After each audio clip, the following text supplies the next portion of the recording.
আসসালামু আলাইকুম ওয়া রাহমাতুল্লাহি ওয়া বারাকাতুহু। আলহামদুলিল্লাহি ওয়াহদা ওয়াসসালাতু ওয়াসসালামু আলা মান লা নাবিয়্যা বা'দা। আম্মা বা'দু ফাআউযু বিল্লাহি মিনাশ শাইতানির রাজীম। বিসমিল্লাহির রহমানির রহিম। আলহামদুলিল্লাহি রাব্বিল আলামিন। প্রশংসা আল্লাহ তাআলার জন্য, যিনি আমাদেরকে মানব হিসাবে সর্বশ্রেষ্ঠ গুণে গুণান্বিত করেছেন। তা হচ্ছে আমাদেরকে ভদ্রতা শিক্ষা দিয়েছেন। আলহামদুলিল্লাহ। মুহাম্মাদুর রাসূলুল্লাহ সাল্লাল্লাহু আলাইহি ওয়াসাল্লাম, যিনি সকল ভদ্রতা শ্রেষ্ঠ গুণে গুণান্বিত ছিলেন, যার আদর্শ সমস্ত মানব জাতির ভদ্রতার উৎস হিসাবে, মানবতার মুক্তির দিশারি হয়ে আমাদের আদর্শ হিসাবে জান্নাতে নাজাত এবং জাহান্নাম থেকে নাজাত পাওয়ার, জান্নাতে যাওয়ার জন্য অপরিহার্য হয়েছে। সেই মহা মানবের উপরে আমরা সকলে দরুদ পাঠ করি সাল্লাল্লাহু আলাইহি ওয়াসাল্লাম। দার্সে তাফসীর, তাফসীর মানেই হচ্ছে বিশাল কিছু, অনেক জ্ঞানের দরকার। তো আমরা যে বিষয়টাকে হাইলাইট করব তা হচ্ছে আরবি ভাষা শিক্ষাকরণ আর আমাদের সাথে সংশ্লিষ্ট সামাজিক ভদ্রতা, বিশেষ করে আমাদের অভিভাবক যারা আছেন তারা তাদের সন্তানদেরকে কিভাবে ভদ্রতা শিক্ষা দিবেন, এটা এই ভদ্রতাগুলো কোরআন থেকে আমরা জানার চেষ্টা করব, যাতে করে আরবি ভাষা শিক্ষার পাশাপাশি মানব গুণের শ্রেষ্ঠ গুণ ভদ্রতা আমরা জানতে পারি। তো কোরআনের মধ্যে সামাজিক ভদ্রতার উৎস হিসাবে খ্যাত সূরা হুজরাত, যে হুজরাত থেকে আমরা তাফসীর করার চেষ্টা করছি, বিশেষ করে তাফসীরে জালালাইন থেকে, তাফসীরে মারিফুল কোরআনের থেকে আর তাফসীরে কাশাফ থেকে, যাতে করে আমরা আরবি ভাষাটা ভালো বুঝতে পারি। তাফসীরে জালালাইন থেকে আমরা শব্দ চয়ন করছি আলহামদুলিল্লাহ। কাশাফ থেকে নাহু সরফ আমরা জানার চেষ্টা করব, হালত জানার চেষ্টা করব। আর মারিফুল কোরআন এবং অন্যান্য তাফসীর থেকে আমরা ঘটনা, প্রবাহ ইত্যাদি জানার চেষ্টা করব। তাহলে আমরা শুরু করছি সামাজিক ভদ্রতার উৎস হিসাবে খ্যাত, সবচাইতে ভদ্রতা শিক্ষা দেওয়ার জন্য যে সূরাটা আমাদের জন্য নির্ধারণ করা হয়েছে, আমাদের ছোটবেলা থেকে নির্ধারণ করা হয়েছে, বহির্বিশ্বে নির্ধারণ করা হয়েছে, আমাদের ইউনিভার্সিটিগুলোতে নির্ধারণ করা হয়েছে। সূরা হুজরাত অযথা নির্ধারণ করা হয়নি। কোরআনের সবই মূল্যবান, তথাপি বিশেষ বিশেষ সূরা বিশেষ বিশেষ কারণে বেশি গুরুত্ব আরোপ করে। তো বিশেষ করে সামাজিক ভদ্রতা, মানব জীবনের অতীব ঘনিষ্ঠ বিষয় আদি এই সূরা হুজরাতে বর্ণনা করা হয়েছে, আল্লাহ তাআলা বর্ণনা করেছেন। আউযু বিল্লাহি মিনাশ শাইতানির রাজীম। বিসমিল্লাহির রহমানির রহিম। ইয়া আইয়ুহাল্লাযীনা আমানু লা তুকদ্দিমু বাইনা ইয়াদাইল্লাহি ওয়া রাসূলিহি ওয়াত্তাকুল্লাহ ইন্নাল্লাহা সামিউন আলীম। ইয়া আইয়ুহাল্লাযীনা আমানু, ওহে ঈমানদারগণ, যারা ঈমান এনেছ, আল্লাযীনা যারা আমানু ঈমান এনেছে, তারা তোমরা ইয়া আইয়ুহাল্লাযীনা আমানু, ওহে ঈমানদারগণ, তোমরা যারা ঈমান এনেছো, লা তুকদ্দিমু বাইনা ইয়াদাইল্লাহি, লা তুকদ্দিমু ফেলে লাজিম হিসাবে ব্যবহৃত হয়েছে, তোমরা অগ্রগামী হইও না। যদিও বা এখানে তুকদ্দিমু বাবে তাফাইল, কিন্তু এটা তাকদ্দামে তাকদ্দামু এর অর্থ বহন করবে। এই যে এই জিনিসটা আমরা কোথায় থেকে জানলাম? তাফসিরে জালালাইন থেকে জেনেছি। তো লা তুকদ্দিমু, তোমরা অগ্রগামী হইও না, বাইনা ইয়াদাইল্লাহি ওয়া রাসূলিহি, আল্লাহ এবং তার রাসূলের বিষয়ে, আল্লাহ এবং তার রাসূলের যে কোনো বিষয়ে, কথায় ও কাজে রাসূলুল্লাহ সাল্লাল্লাহু আলাইহি ওয়াসাল্লাম যে সিদ্ধান্ত দেন, আল্লাহ তাআলা যা আদেশ করেন, তার চাইতে 2 লাইন বেশি বুঝে তোমরা অগ্রগামী হইও না। ওয়াত্তাকুল্লাহ, আর আল্লাহকে ভয় করো। তাকওয়া, আর তাকওয়া হা হুনা, তাকওয়াটা আছে কলবের মধ্যে, আর তাকওয়াটা 14টার মতো শর্ত আছে। তাকওয়া তাফসিরে বাইজাবির মধ্যে বিস্তারিত আলোচনায় এসেছে। সকল তাফসিরেই তাকওয়ার কথা আছে, হাদিসে তাকওয়ার বিষয়ে বিভিন্ন আছে। বেঁচে থাকা, তো বেঁচে থাকা, রক্ষা পাওয়া, কোথায় থেকে? নাজাত পাওয়া, ভয় করা।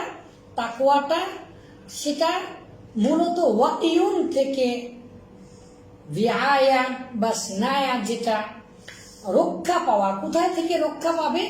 তাকওয়া অবলম্বন করলে, আল্লাহকে ভয় করলে সকল প্রকার আল্লাহর আযাব থেকে রক্ষা পাবে। একজন মুমিন মুত্তাকি যদি হয়, তাহলে মুসলিম হিসাবে সর্বশ্রেষ্ঠ স্তর হচ্ছে মুমিন, এবং সে মুত্তাকি হবে। একজন মুমিন সর্বস্তরের সর্বশ্রেষ্ঠ স্তর হচ্ছে সে মুত্তাকি হবে। আর এই সূরার মধ্যে আল্লাহ তাআলা বলেছেন, ইন্না আকরামাকুম ইনদাল্লাহি আতকাকুম, নিশ্চয় আল্লাহ তাআলা কাছে সবচাইতে সম্মানিত, সবচাইতে গ্রহণযোগ্য ব্যক্তি সেই, যিনি আল্লাহকে বেশি ভয় করে। যে যত বেশি ভয় করবে, তার মান আল্লাহ তাআলার কাছে তত বেড়ে যাবে। আতক শব্দটা এসেছে, তার মানে সবচাইতে বেশি। একজন মানুষের মর্যাদাবান হওয়া, একজন মানুষের আল্লাহ তাআলার কাছে বেশি প্রিয় হওয়ার মাপকাঠি হচ্ছে এই তাকওয়া।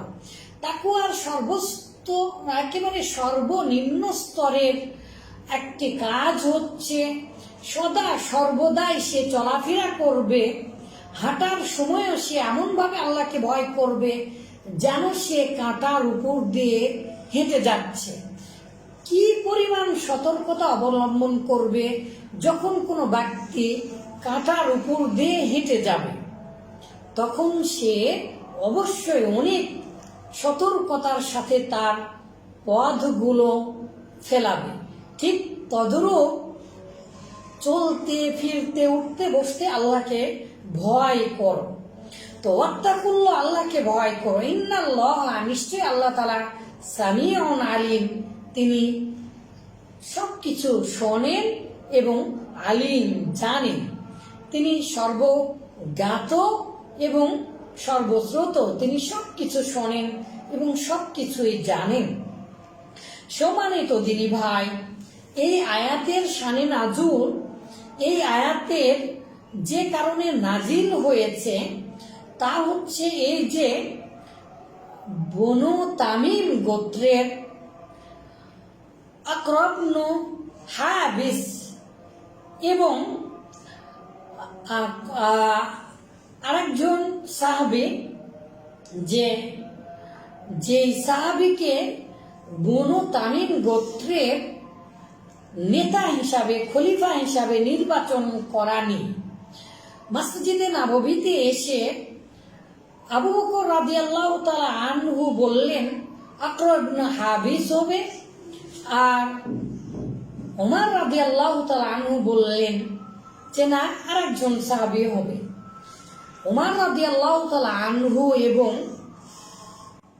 আবু বকর রাদিয়াল্লাহু তাআলা আনহুর কথাগুলো একটু জোরে হয়ে গিয়েছিল। সম্মানিত দিনী ভাই, যার জন্য আমরা দেখতে পারি যে এখানে আল্লাহ তাআলা বাইনা ইয়াদাইল্লাহি ওয়া রাসূলি, আল্লাহ তাআলা কাজে এবং তার রাসূলের কাজে ও কথায় তোমরা অগ্রগামী হও না।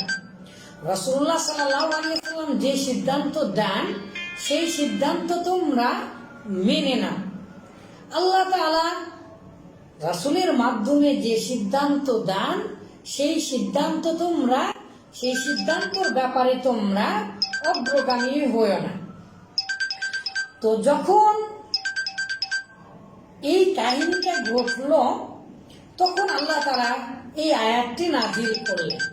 তারপরে আবার আল্লাহ তাআলা নাজিল করলেন, ইয়া আইয়ুহাল্লাযীনা আমানু, ওহে ঈমানদারগণ, লা তারফাউ, তোমরা স্বর উঁচু করো না, আসওয়াতাকুম, তোমাদের স্বর তোমরা উঁচু করো না, জোরে উচ্চ স্বরে কথা বলো না, ফাওকা সাউতিন নবী, রাসূলুল্লাহ সাল্লাল্লাহু আলাইহি ওয়াসাল্লাম যেখানে কথা বলছেন সেখানে তোমরা উচ্চ স্বরে কথা বলো না।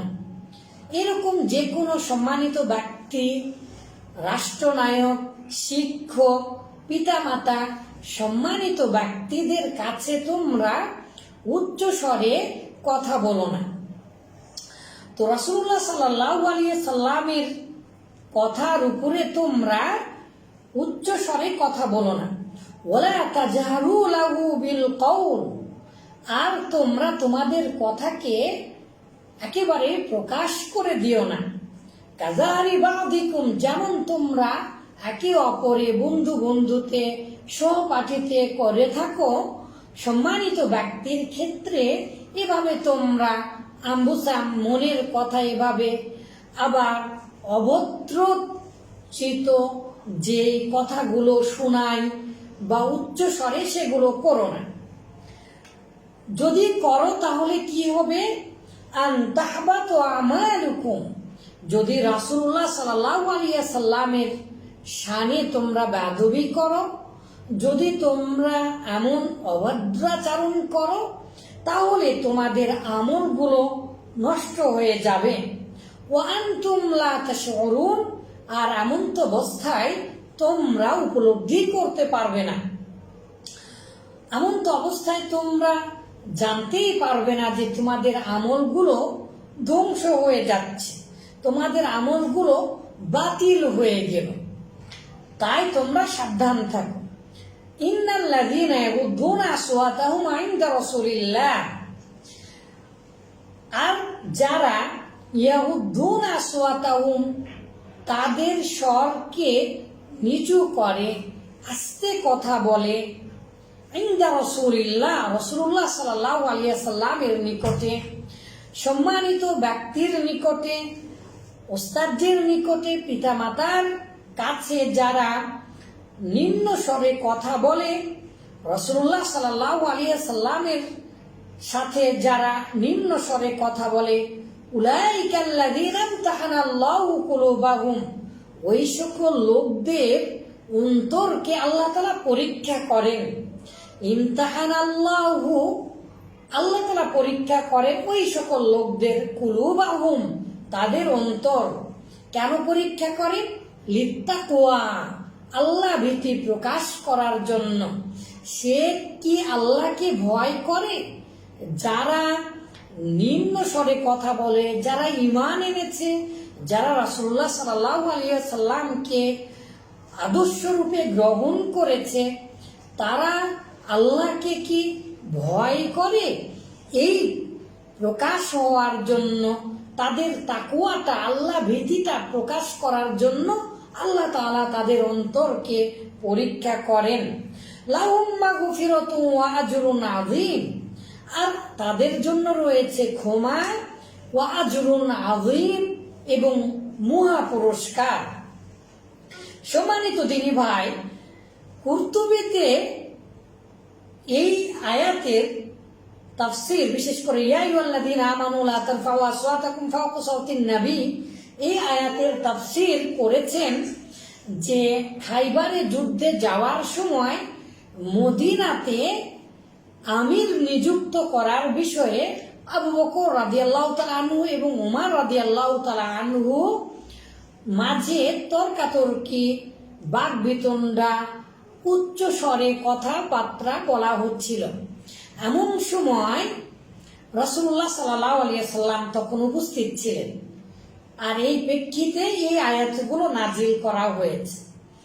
আরো একটি হাদিসে পাওয়া যায়, তাফসিরে পাওয়া যায় যে একজন সাহাবী ছিলেন, যেই সাহাবী সাবিত ইবনে কাইস, এই সাহাবী কথা যখন বলতেন তখন স্বভাবজাতহীন হারে নিস্ত্রীণ সহজাত তিনি উচ্চ স্বরে কথা বলতেন। তো এই আয়াতটা নাজিল হবার পরে ইন্নাল্লাযীনা ইয়াগুদ্দুনা আসওয়াতাহুম, এই আয়াতটা আর তাফসিরে এনেছে, ওই সাহাবী রাস্তায় বসে কাঁদতে শুরু করলেন যে হাই, আমার কি হবে, আমি তো অনেক জোরে কথা বলি, আমার কি হবে, আমার তো সব আমল ধ্বংস হয়ে যাবে, আমি তো ক্ষতিগ্রস্তদের অন্তর্ভুক্ত হয়ে যাব। রাসূলুল্লাহ সাল্লাল্লাহু আলাইহি ওয়াসাল্লাম মেয়ের কাছে যে বললেন, রাসূলুল্লাহ সাল্লাল্লাহু আলাইহি ওয়াসাল্লাম তাকে সান্ত্বনা দিলেন এবং বললেন ইন্নাল্লাযীনা ইয়াগুদ্দুনা আসওয়াতাহুম ইনদা রাসূলিল্লাহি উলাইকাল্লাযীনা ইমতাহানাল্লাহু কুলুবাহুম লিত্তাকওয়া। মুসলিম, বুখারী এবং তিরমিজিতে একই মর্মে বর্ণিত হাদিস দ্বারা প্রমাণিত হয় এই কাহিনীগুলো। সম্মানিত দিনী ভাই, আমরা জানতে পারলাম তাহলে সম্মানিত ব্যক্তির কাছে রাসূলুল্লাহ সাল্লাল্লাহু আলাইহি সাল্লাম যে আদেশ করেছেন, মা আতাকুমুর রাসূলু ফাখুযুহু ওয়া মা নাহাকুম আনহু ফান্তাহু, আল্লাহ রাসূল সাল্লাল্লাহু আলাইহি সাল্লাম যা আদেশ করেছেন তা তোমরা গ্রহণ করো, ওয়া মা নাহাকুম আনহু ফান্তাহু, আর যে বিষয়ে তিনি নিষেধ করেছেন তা থেকে তোমরা বিরত থাকো। কেন বিরত থাকবে? কারণ রাসূলুল্লাহ সাল্লাল্লাহু আলাইহি সাল্লাম দ্বীন ইসলামের বিষয়ে কোনো কথা তিনি নিজের পক্ষ থেকে বলেন না। মহান আল্লাহ তাআলা দ্ব্যর্থহীন ভাষায় ঘোষণা দিয়ে বলেন, ওমা ইয়ানতিকু আনিল হাওয়া ইন হুয়া ইল্লা ওয়াহয়ুহা, তিনি তো কথা বলেন না ওহী ব্যতীত, আল্লাহ তাআলা যা আদেশ করেন সেটাই তিনি বলেন। আর তাই তো মুহাম্মদুর রাসূলুল্লাহ সাল্লাল্লাহু আলাইহি সাল্লামের আদর্শ সমস্ত বিশ্ববাসীর জন্য রহমাতাল লিল আলামিন, মহাজগতের জন্য, উভয় জাহানের জন্য, পৃথিবী আখিরাত, মানবতা এবং প্রাণীকুল, গাছপালা, আকাশ, মহাকাশ, মহাবিশ্ব, ব্ল্যাক হোল, যেখানেই যাবেন না কেন, পৃথিবী, মহাবিশ্বের বিজ্ঞান, যখন যেখানে খুশি সকল জায়গাতে সর্বশ্রেষ্ঠ আদর্শ হিসাবে আল্লাহ তাআলা আমাদের জন্য অনুকরণীয় করে দিয়ে বলেন যে রাসূলুল্লাহ সাল্লাল্লাহু আলাইহি সাল্লামের মধ্যে রয়েছে উত্তম আদর্শ। তাই আল্লাহ তাআলা বলেছেন, ওয়া ইন্নাকা লাআলা খুলুকিন আযীম, হে রাসূল সাল্লাল্লাহু আলাইহি সাল্লাম, হে মুহাম্মদ, আপনি তো মহান চরিত্রের উপরে অধিষ্ঠিত। তাই রাসূলুল্লাহ সাল্লাল্লাহু আলাইহি সাল্লামের আদর্শ বিনা আমরা কেউ জান্নাতে যেতে পারবো না। এমনকি রাসূলুল্লাহ সাল্লাল্লাহু আলাইহি সাল্লামের অনুসরণ ছাড়া আমরা কেউ জান্নাতে যেতে পারবো না এবং তার সুপারিশ পাবো না।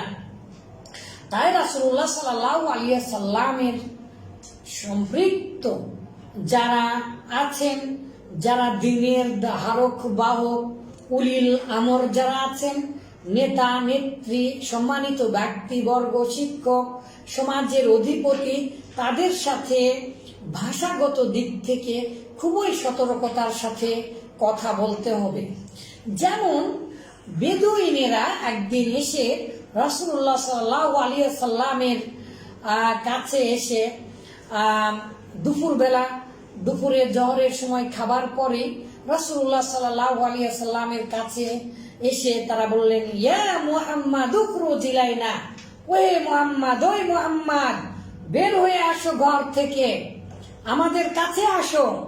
জোরে জোরে চিৎকার করতে শুরু করলো একদল বেদুইন, দেহাতি, যারা একেবারে অনুর্বর জমিতে থাকে, যাযাবরের মতো জীবনযাপন করে, এরকম একদল সাহাবী এসে রাসূলুল্লাহ সাল্লাল্লাহু আলাইহি ওয়াসাল্লামের কাছে এই যে উচ্চস্বরে কথা বলা, বের হয়ে আসার কথা, এই আসো, এই শব্দটা কেউ যদি বলে, এই বাবা শোনো, একটু নরম সুরে যদি বলে তাহলে কেমন অর্থ দিবে? আর কেউ যদি বলে এই শোন, কোনো মুরব্বী অথবা কোনো সম্মানিত ব্যক্তিকে যদি বলে এই শোন, তাহলে তার কথার অর্থ কেমন হবে? ঠিক তদ্রূপ একদল বেদুইনেরা এসে মুহাম্মদুর রাসূলুল্লাহ সাল্লাল্লাহু আলাইহি ওয়াসাল্লাম যে সময় আরাম করছিলেন, কাইলুলা, দুপুরের খাবার পরে সামান্য একটু গড়াগড়ি দেওয়া বিছানায়, সেই সময় তারা হুজরাত ছোট্ট কুঠুরি ঘরের পাশ থেকে, রাসূলুল্লাহ সাল্লাল্লাহু আলাইহি ওয়াসাল্লামের ঘরের পাশ থেকে জোরে জোরে চিৎকার করে এভাবে ডাকতে শুরু করলেন।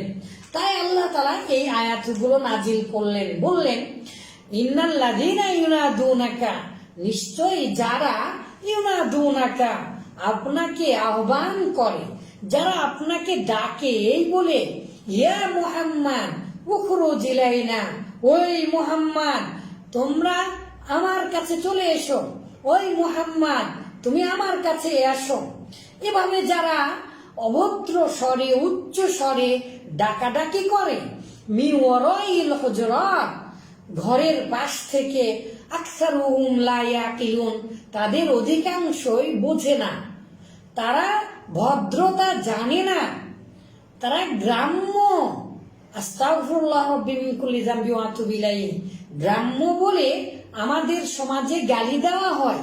আসলে কি গ্রামের মানুষ মূর্খ হয়? না, বরং রাসূলুল্লাহ সাল্লাল্লাহু আলাইহি ওয়াসাল্লাম ভাষা শিক্ষার জন্য গ্রামে গিয়েছিলেন। এই বদ্ধ ঘরে দেখব এবার জগৎটাকে কাজী নজরুল ইসলাম থাকলে উল্টা কবিতা লিখতেন। ঢাকা শহর যেভাবে বদ্ধ হয়ে পড়েছে সকল দিক থেকে, সেভাবে সেই জায়গাতে এমনকি অক্সিজেন, ধুলাবালি, পানি, আল্লাহু আকবার, বসবাসের অযোগ্য। আর ডাউকি ফল থেকে মাঝে মাঝে তো ভূমিকম্পের কম্পন অনুভূত হয়, ভয় দেখায়। একবারে প্রায় 2.5 লক্ষ ঘর বাড়ি ধূলিসাৎ হয়ে যাবে বড় ধরনের ভূমিকম্প হলে। সেই ঢাকা শহরে জীবন যাপন করা যায় না, সকলে আমরা বদ্ধ হয়ে পড়েছি। বদ্ধ ঘরে বিশ্ববাসীর কাছে কোরআনের দাওয়াত দিচ্ছি, এইরকম ভাবে বলা ঠিক নয়। কারণ গ্রাম যত সুন্দর, শহর তত নিশ্চয় অত সুন্দর নয়। তাই গ্রাম্য বলে গালি দেওয়া উচিত নয়। কিন্তু এটা সত্য, গ্রামের মানুষ অনেকটা অসচেতন থাকে। তো যাই হোক, এই বেদুইনেরা এসে মুহাম্মদ রাসূলুল্লাহ সাল্লাল্লাহু আলাইহি ওয়াসাল্লামের সাথে যখন এরকম উচ্চ স্বরে কথা বলে ডাকাডাকি করছিল, তখন আল্লাহ তাআলা বললেন, ওয়ালাউ আন্নাহুম সাবারু, যদি তারা নিশ্চয় সবর করত, সবার ইয়াসবিরু, যদি তারা সবর করত, যদি তারা ধৈর্য ধারণ করত, হাত্তা তাখরুজা ইলাইহিম, আপনি যতক্ষণ পর্যন্ত না তাদের কাছে বের হয়ে আসতেছেন, যতক্ষণ পর্যন্ত বের হচ্ছেন ঘর থেকে, ততক্ষণ পর্যন্ত যদি তারা অপেক্ষা করত, যদি তারা ধৈর্য ধারণ করত, লাকানা খায়রাল লাহুম, তাহলে অবশ্যই সেটা তাদের জন্য ভালো হতো। তাহলে যে কোনো বিষয়, সেটা যতই ছোটখাটো বিষয় হোক না কেন, এমনকি কারোর সাথে কথা বলবেন জরুরি, সেই ক্ষেত্রেও যদি আপনি ধৈর্য ধারণ না করে তাড়াহুড়ো করেন, তাহলে হবে না। আল আজালাতু মিনাশ শয়তান, শয়তান যে তাড়াহুড়ো করাটা শয়তানের পক্ষ থেকে হয়। যে কোনো জিনিস তাড়াহুড়ো করলে সাধারণত ওই জিনিসটা সঠিকভাবে হতে চায় না। তারপরে দয়ার আল্লাহ দয়া করলেন এবং বললেন, আল্লাহু গফুরুর রহিম, নিশ্চয় আল্লাহ তাআলা ক্ষমাশীল ও দয়ালু।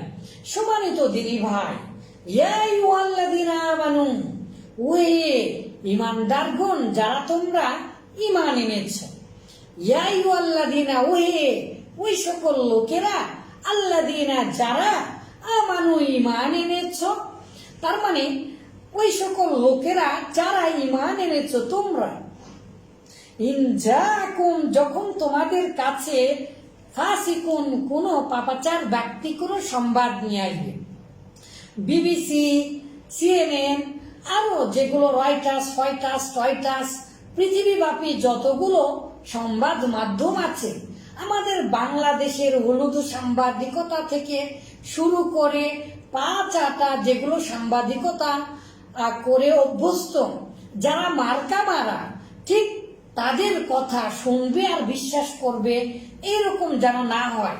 তাই আল্লাহ তাআলা বললেন, ওহে ঈমানদারগণ, তোমরা যারা ঈমান এনেছো তোমরা সাবধান হও, সতর্ক থাকো।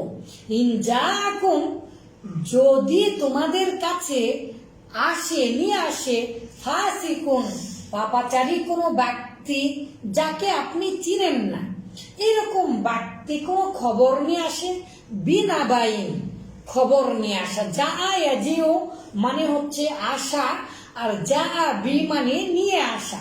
তাহলে যা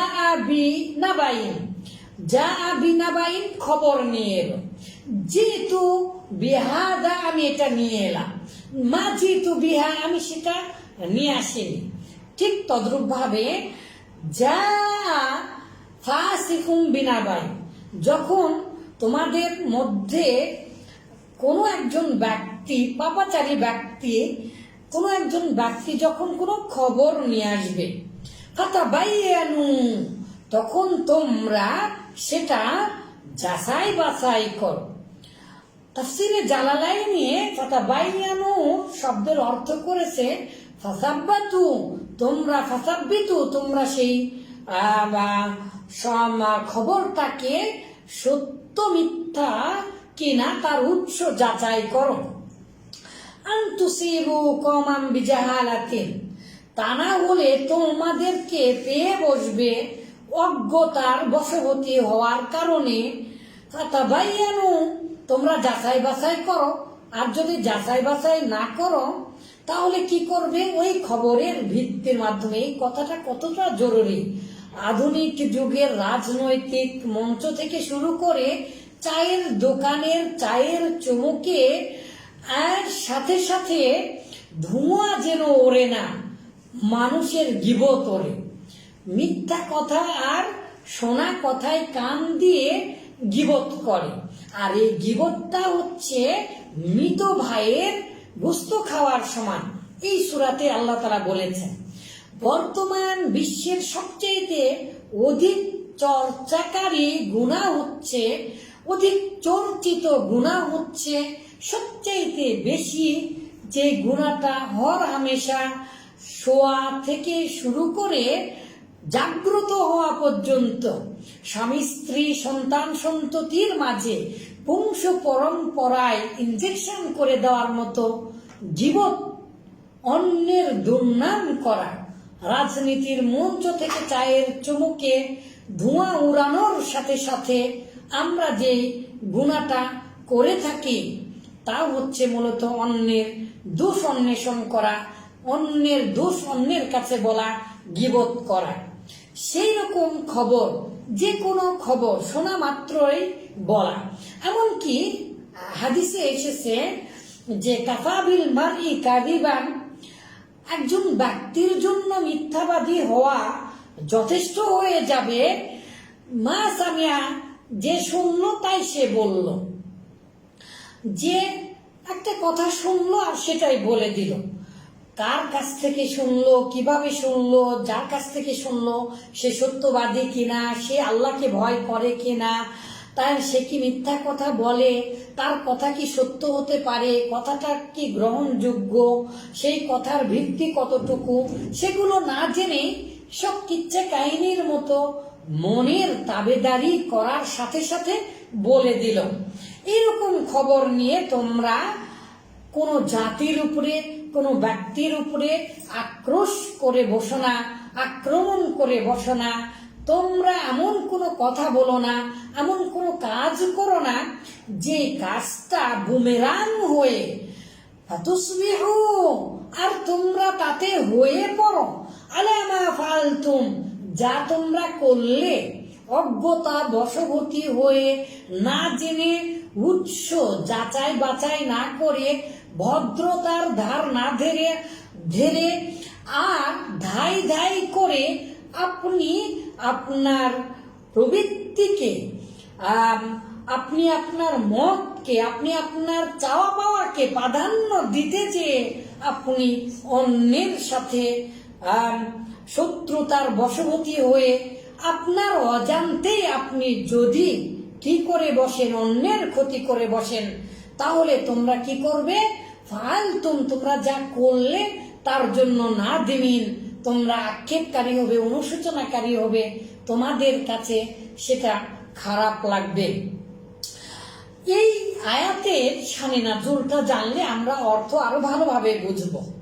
যে ওয়ালিদ নামে একজন সাহাবী, তিনি রাসূলুল্লাহ সাল্লাল্লাহু আলাইহি ওয়াসাল্লাম বনি মুস্তালিকের কাছে যাকাত পাঠানোর জন্য পাঠিয়ে দিয়েছিলেন।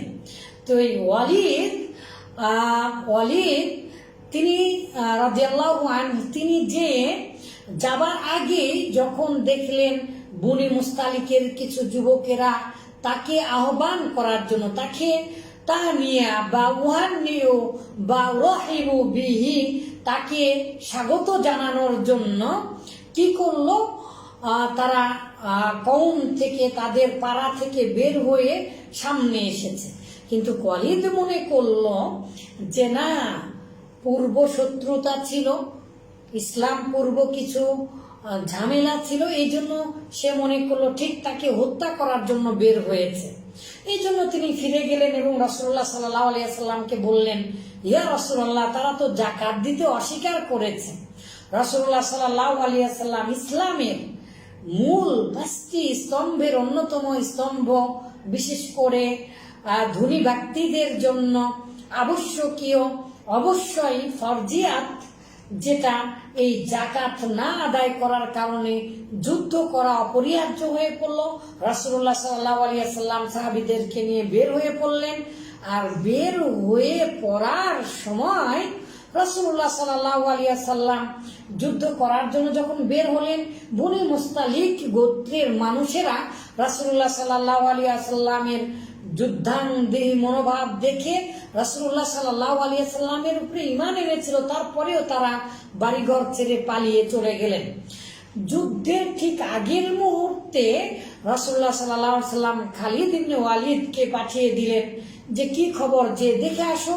খালিদ রাদিয়াল্লাহু তাআলা আনহু যে তিনি দেখলেন যে আসলে কাহিনী তো এরকম না, তারা তো সবাই যাকাত দিতে চেয়েছিল, মিস আন্ডারস্ট্যান্ডিং এর জন্য, ভুল বুঝাবুঝির জন্য অন্য একটা তথ্য চলে গিয়েছে। তো ইনফরমেশন চলে গিয়েছে। Information is the world and this is the most important for our present situation of the present world. Any information, in the eye of Islam, you have to find out this. If we don't find out this, the source of that information, we will not be able to find out the real path, especially in the eye of Quran and Sahih Sunnah.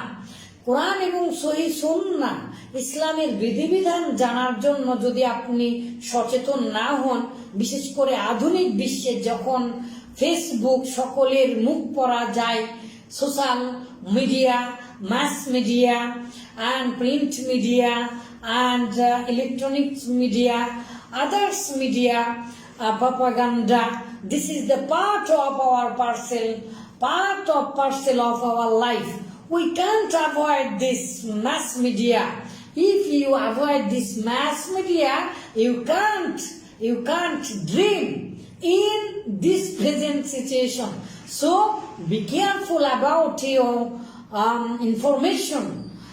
আপনি information যেগুলো collect করছেন, information is communication. বর্তমান the development depend on the communication. পৃথিবীর সকল উন্নতি মূলত নির্ভর করে কার উপরে? যোগাযোগের মাধ্যমে। আর এই যোগাযোগের অন্যতম মাধ্যম হচ্ছে সঠিক ইনফরমেশন, সঠিক খবর।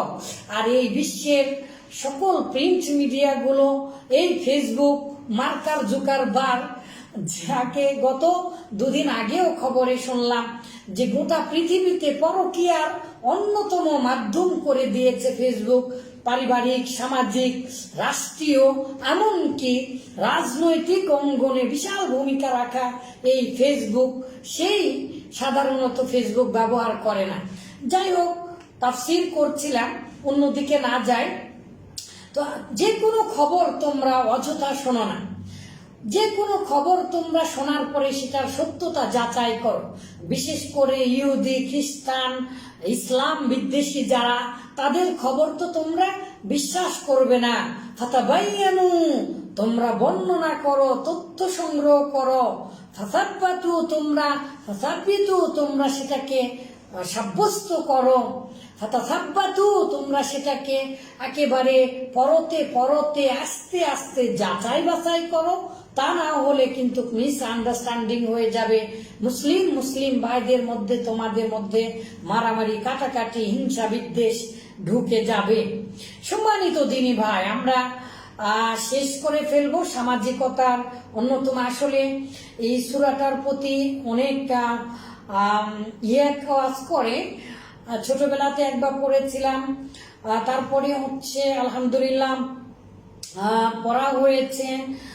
বিশেষ করে যখন অষ্টম শ্রেণীতে ছিলাম, সেই সময় মনে হয় মিশকাত পড়ছিলাম, বা মিশকাতের আগে হেদায়েতুন নাহু যখন পড়ছিলাম। 2007 সালে একবার বগুড়া জেলাতে পরীক্ষা দেওয়ার জন্য, জেলা পর্যায়ে পরীক্ষা দেওয়ার জন্য সূরা লোকমান ছিল, সূরা হুজরাত ছিল। তারপরে আবার আলহামদুলিল্লাহ পড়া হয়েছে যখন 2012 সালে আব্দুর রাজ্জাক বিন ইউসুফ ওস্তাদজির কাছে তাফসিরে জালালাইন পড়ার সময় সম্ভবত সূরা তাওবা পর্যন্ত পড়া হয়েছিল। সেই সময় একবার পড়া হয়েছিল বিশেষ বিশেষ সূরাগুলো।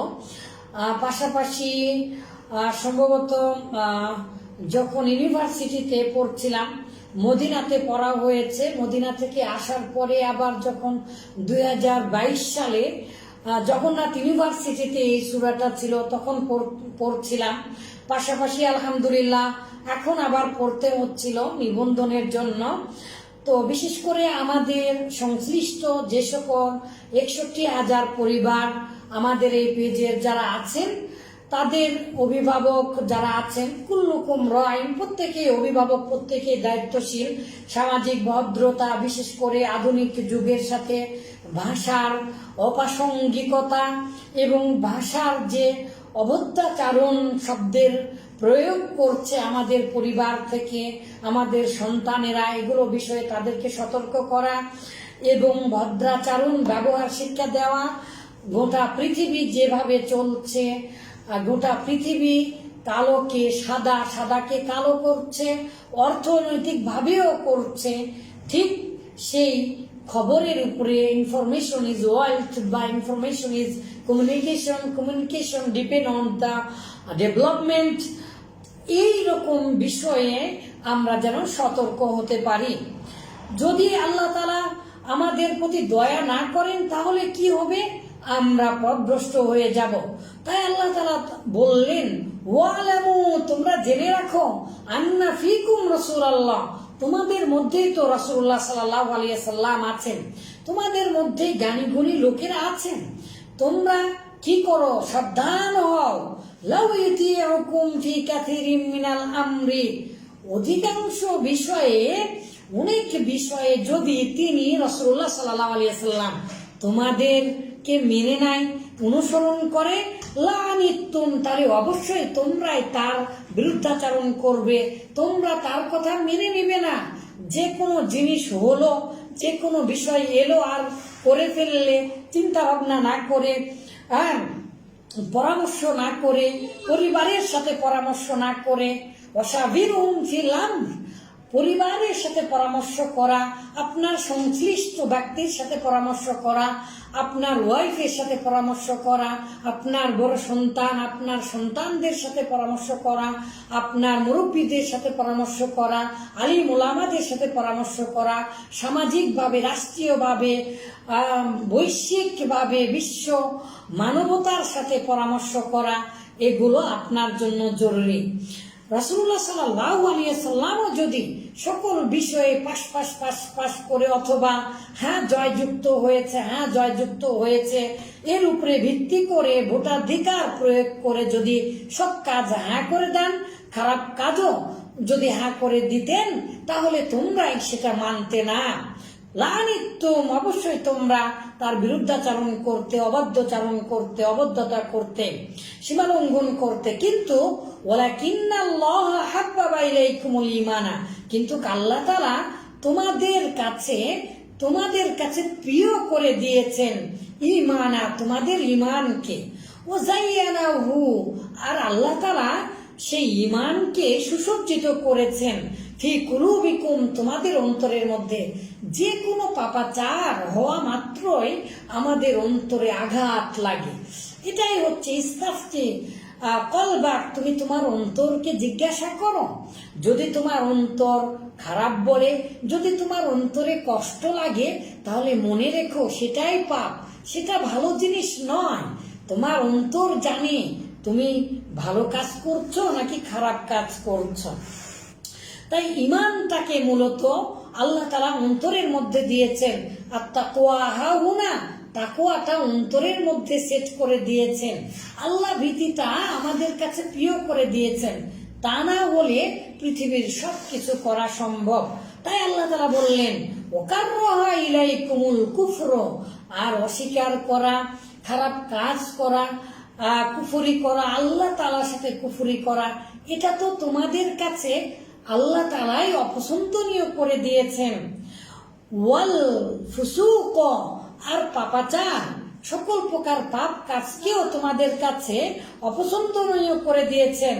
ওয়াল আসিয়ান, এবং সীমা লঙ্ঘন করাটা, যে কোনো প্রকারের সীমা লঙ্ঘন করাটাও আল্লাহ তাআলা তোমাদের কাছে অপছন্দনীয় করে দিয়েছেন।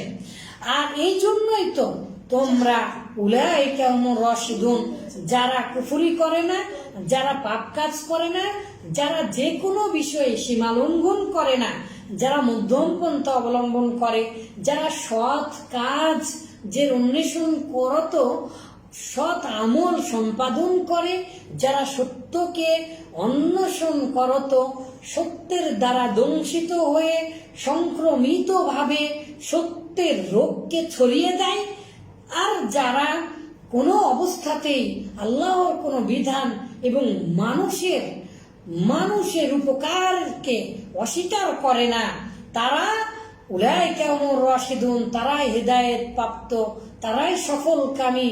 তারা মূলত রুশদ মানা সকল প্রকার পাপ থেকে নিহায়া মাসিয়াতিল্লাহ, সকল প্রকার আল্লাহ তাআলার অবাধ্যাচরণ করা থেকে বেঁচে থাকার নাম হচ্ছে রুশদ। তারা সজ্ঞানী, সচেতনে, তারা সৎ পথে থাকে, তারা হচ্ছে রুশদ।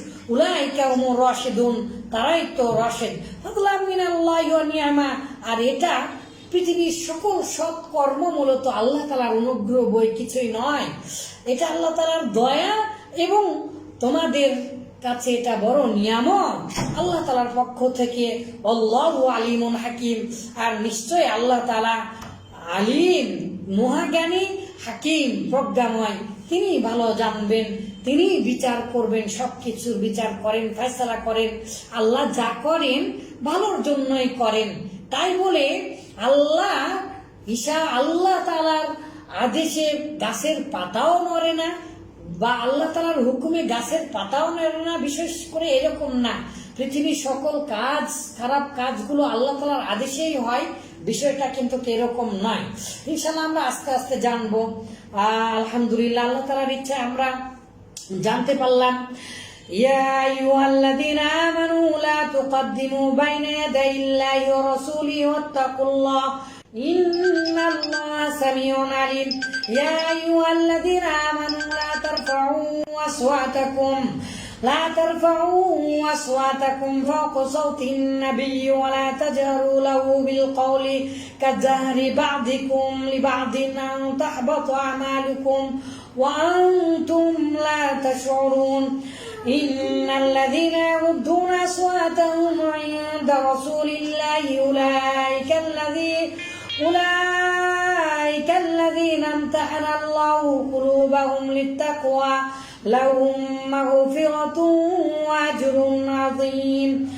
إن الذين ينادونك من وراء الحجرات أكثرهم لا يعقلون ولو أنهم صبروا حتى تخرج إليهم لكان خيرا لهم والله غفور رحيم. يا أيها الذين آمنوا إن جاءكم فاسق بنبأ فتبينوا أن تصيبوا قوما بجهالة فتصبحوا على ما فعلتم نادمين. واعلموا أن فيكم رسول الله لو يطيعكم في كثير من الأمر لعنتم ولكن الله حبب إليكم الإيمان وزينه في قلوبكم وكره إليكم الكفر والفسوق والعصيان أولئك هم الراشدون فضلا من الله ونعمة والله عليم حكيم. মহান আল্লাহ তাআলা এই সামাজিক ভদ্রতা শিক্ষিত করে আল্লাহ তাআলা এগুলো আমাদেরকে এই তৌফিক দান করুন, আমাদের জীবনে, সমাজে, রাষ্ট্রে, বিশ্বে বাস্তবায়ন করত জান্নাতুল ফেরদাউস কিনে আমরা যেন জান্নাতের অধিবাসী হয়ে উলাইকা হুমুর রাশিদুনের অন্তর্ভুক্ত হতে পারি। মহান আল্লাহ তাআলা আমাদেরকে কবুল করুন। আসসালামু আলাইকুম ওয়া রাহমাতুল্লাহি ওয়া বারাকাতুহু।